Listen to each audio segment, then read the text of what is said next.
सकरी सारा रा रा रा रा रा रा रा रा रा रा रा रा रा रा जोगी जी सारा रा रा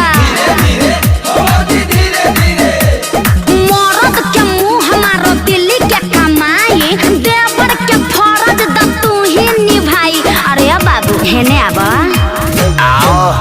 अरे कुछ दिन के बाद देवर दे में खुश खबरी ताहर भैया के धन हई रंग दन सगरी तनी बुझा हमर बात मन बा छटपटा तो आज फिर शरीरिया हो जाई।